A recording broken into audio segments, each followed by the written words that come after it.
Olá, meus queridos, estou de volta aqui, Nivaldo Abreu, para deixar mais um vídeo com vocês aqui hoje.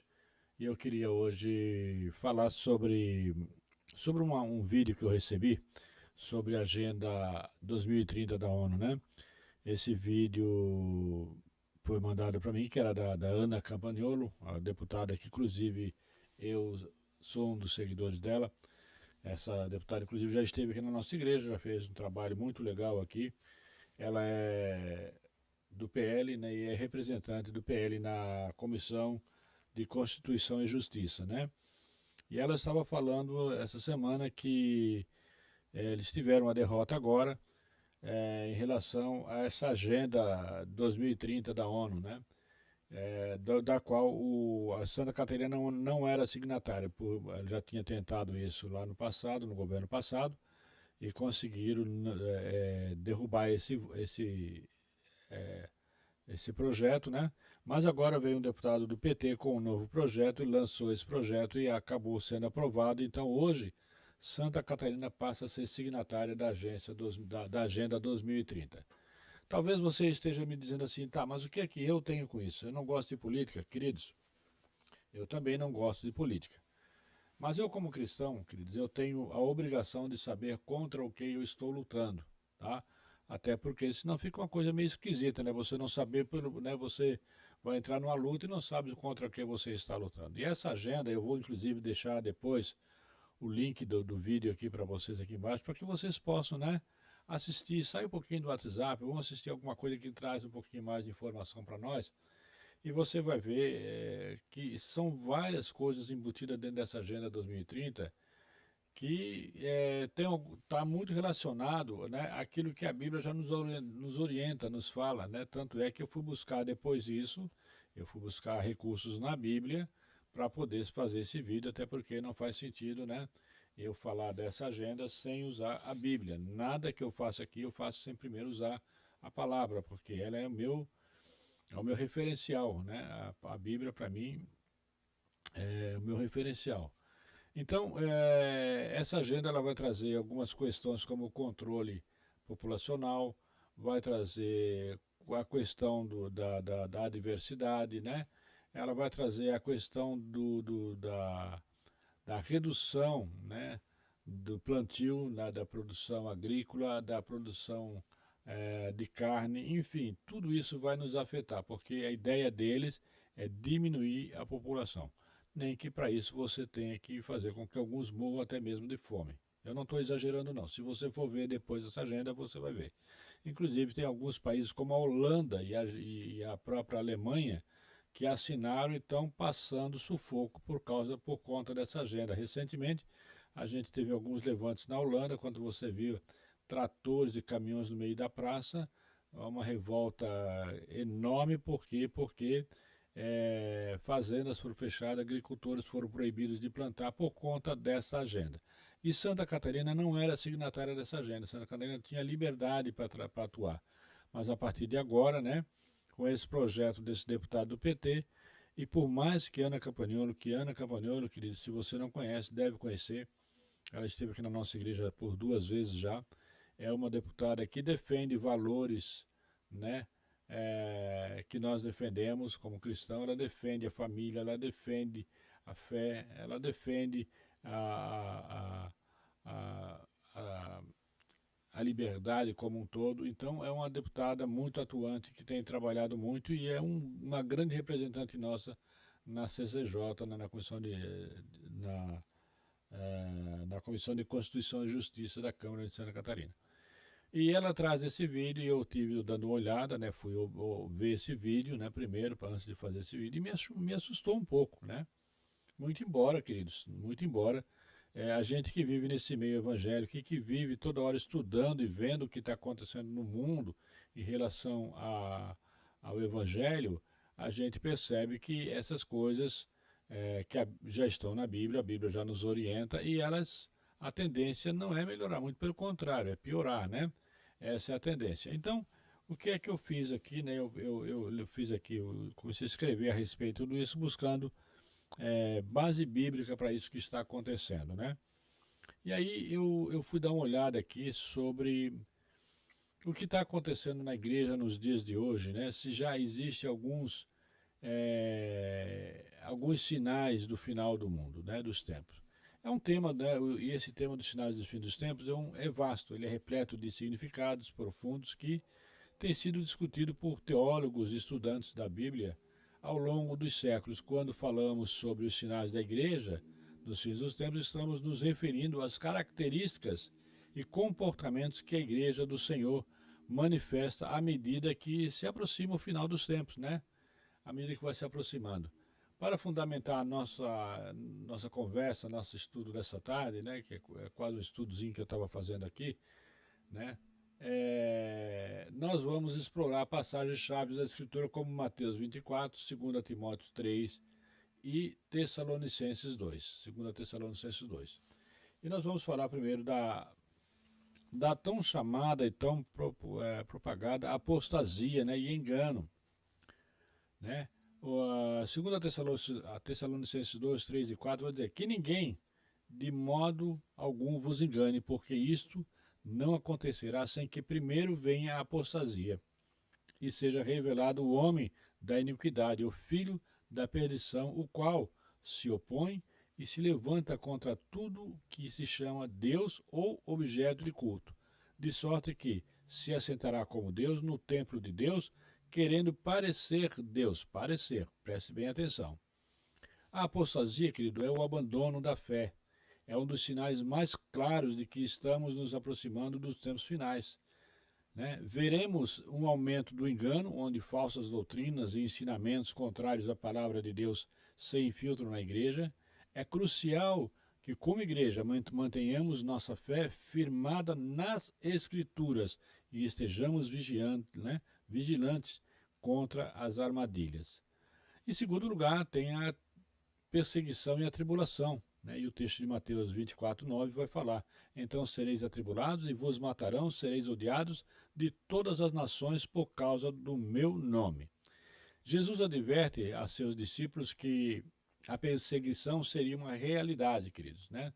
A perseguição seria uma realidade, né? Na vida daqueles homens. E ele vem trabalhar isso aqui de uma maneira bem clara, né? Mas também, né, uma perseguição não só física, mas também ideológica e espiritual. E devemos estar preparados para enfrentar essa oposição com a coragem e a firmeza, sabendo que nosso sofrimento é temporário e que a nossa recompensa ela é eterna. Em terceiro, o crescimento, querido, né? O crescimento, o esfriamento da fé, né? E o texto base aqui eu quero trazer para vocês Mateus 24, 12, né? E por se multiplicar a iniquidade, o amor de muitos esfriará. Uma das características mais tristes do final dos tempos será o esfriamento do amor. A iniquidade crescendo no mundo levará muitos a perderem o fervor e a paixão pelo Senhor, né? E uns pelos outros. Como igreja, devemos lutar contra essa tendência, cultivando um amor fervoroso e um compromisso renovado com a santidade e a justiça. Queridos, hoje, isso é tão claro hoje, que hoje pastores que tentam trabalhar perdão e amor na igreja não são mais bem vistos, não são mais bem quistos, né? São chamados perturbadores, né? Isso é muito claro. Por quê? Porque há uma agenda global sendo colocada e inserida dentro da própria igreja. E no quarto lugar aqui nós vamos falar também da proclamação no global do Evangelho. O texto base é Mateus 24, 14. Esse Evangelho do Reino será pregado em todo o mundo, em testemunho a todas as nações, então virá o fim. Então virá o fim. Apesar dos desafios, queridos, e perseguições, a igreja tem uma missão inabalável, né? Proclamar o Evangelho a todas as nações. A teologia e a comunicação moderna nos fornece hoje ferramentas poderosas para, para alcançar esse objetivo, né? Um dos fatos que é isso aqui que eu estou fazendo agora, usando a tecnologia para isso, né? Usando a internet. Ela é uma ferramenta muito poderosa para que você possa fazer cumprir esse mandamento aqui, de que é levar o Evangelho do Senhor. Né? Então, apesar dos desafios e perseguições, a igreja tem uma missão inabalável, que é proclamar o Evangelho a todas as nações, E aqui, como eu já falei, a tecnologia e a comunicação moderna nos fornecem ferramentas poderosas para alcançar esses objetivos. Devemos então aproveitar todas as oportunidades para compartilhar a mensagem de salvação e cumprir o mandamento de Jesus de fazer discípulos de todas as nações. Num quinto momento aqui é o surgimento de falsos cristos e profetas. E o texto base daqui está em Mateus 24. Porque surgirão falsos cristos e falsos profetas e farão tão grandes sinais, prodígios, que, se possível fora, enganarão até os escolhidos. Olha bem, enganarão até os escolhidos, né? No fim dos tempos, veremos um aumento do número de falsos cristãos e profetas, indivíduos que afirmarão ter autoridade divina e realizarão sinais e prodígios para enganar a igreja. Deve estar bem enraizada na palavra de Deus e no discernimento espiritual para reconhecer e rejeitar esses enganos, né? Queridos, então nós temos que entender os sinais da igreja nos fins dos tempos são tantos, né?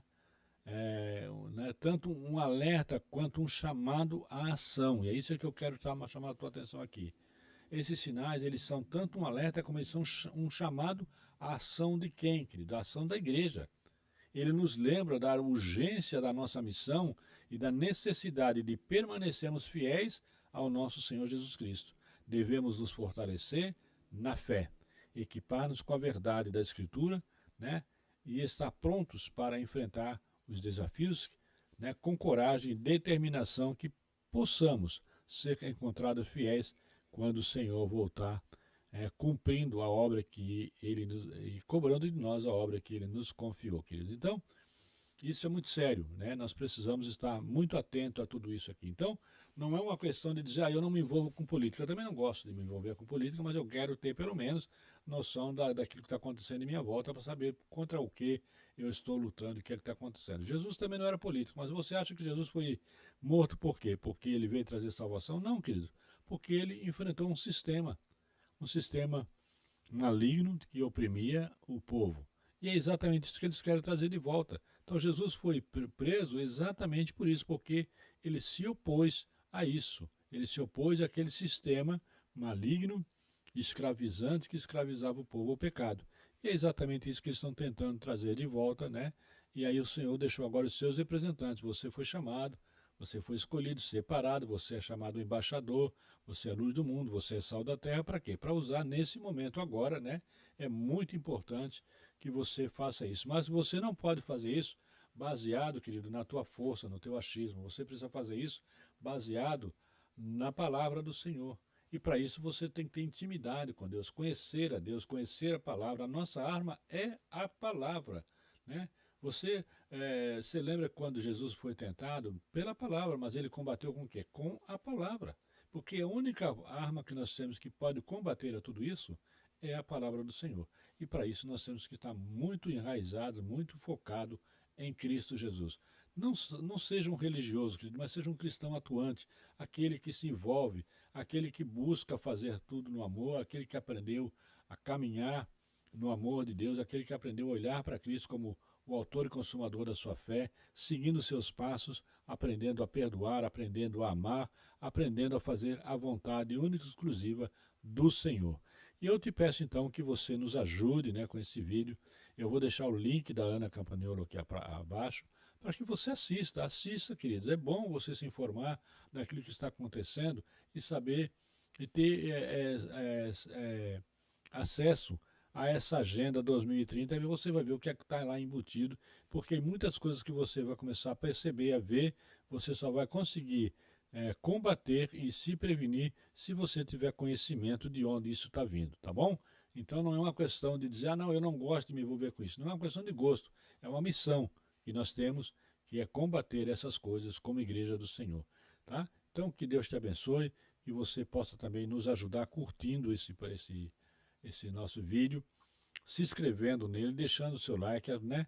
Vá lá, aperta o sininho lá para receber mais notificação e compartilhe, querido, com seus amigos para que mais pessoas possam ver, né? E convide seus amigos a se inscrever, nos ajude. Uma maneira que você tem, eu sempre digo, você tem 3 maneiras de me ajudar. É se inscrevendo aqui, compartilhando, fazendo com que esse vídeo tenha mais acessos, orando por mim, que é muito importante, orando pelo projeto da Resgate, ou nos ajudando com esse Pix que está embaixo aqui, ou hoje está lá em cima, né? São formas que você tem de nos ajudar nesse projeto aqui, tá bom? Então, muito obrigado a vocês todos, que Deus abençoe a vida de cada um de vocês. Amém.